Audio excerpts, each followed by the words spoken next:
Assalamualaikum warahmatullahi wabarakatuh. Perkenalkan, nama Ibu Oktri. Ibu di sini mengajar bahasa Indonesia. Sebelumnya Ibu minta maaf kalau Ibu sudah lama tidak bertemu langsung dengan kalian karena ada satu dan lain hal yang harus Ibu urusin sehingga Ibu tidak bisa melakukan kegiatan belajar mengajar secara tatap muka langsung. Itu nggak jadi masalah ya.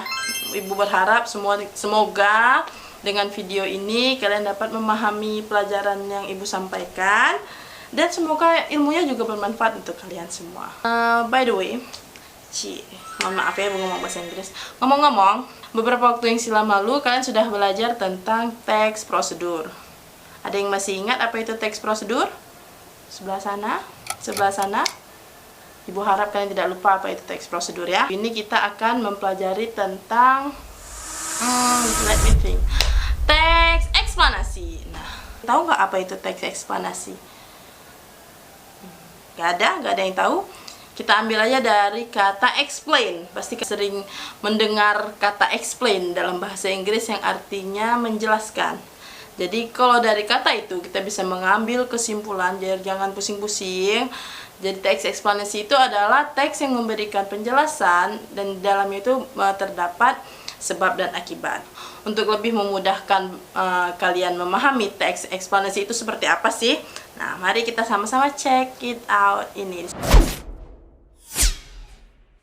Secara umum, teks eksplanasi bertujuan untuk menjelaskan sebuah peristiwa. Biasanya, teks eksplanasi membuat penjelasan dengan didasarkan bidang keilmuan yang bersifat ilmiah. Menurut Kokasi, dan Restuti dalam buku Mandiri Bahasa Indonesia, teks eksplanasi adalah sebuah teks yang menerangkan tentang proses atau fenomena alam maupun sosial. Jenis teks ini sangat membantu pembaca yang tidak tahu kenapa terjadi sebuah fenomena tersebut.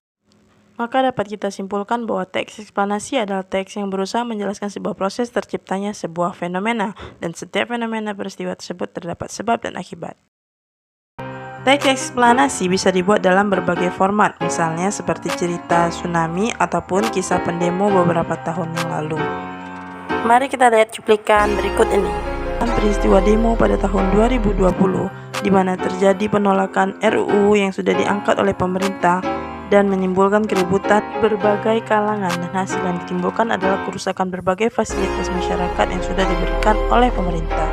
Hal ini memang amat disayangkan, namun apa boleh buat, semua terjadi karena kekacauan yang telah dibuat pemerintah sendiri, sehingga menyebabkan keributan di kedua belah pihak.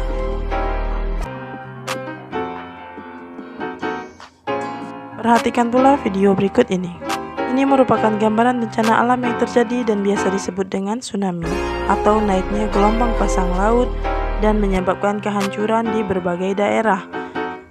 Ada banyak faktor penyebab terjadinya tsunami. Salah satunya yaitu pergeseran lempeng bumi, letusan gunung berapi bawah laut, atau longsor bawah laut. Gempa bumi bawah laut menimbulkan getaran yang memicu terjadinya gelombang tsunami. Pada paham ya apa itu pengertian teks eksplanasi berdasarkan sampel-sampel yang tadi sudah lewat. Untuk lebih meyakinkan, Ibu akan memberikan kalian tugas dan nanti akan diperiksa sama Ibu Rini. Jadi Ibu bisa tahu sejauh mana kalian memahami. Oke, pertanyaan pertama, sebutkan pengertian teks eksplanasi berdasarkan pemahaman kamu dan kemudian buatlah contoh tentang teks eksplanasi. Oke, demikian pembelajaran kita pada hari ini. Selamat mengerjakan tugas anak-anak Ibu. Berjumpa lagi insya Allah di pertemuan selanjutnya. Assalamualaikum warahmatullahi wabarakatuh.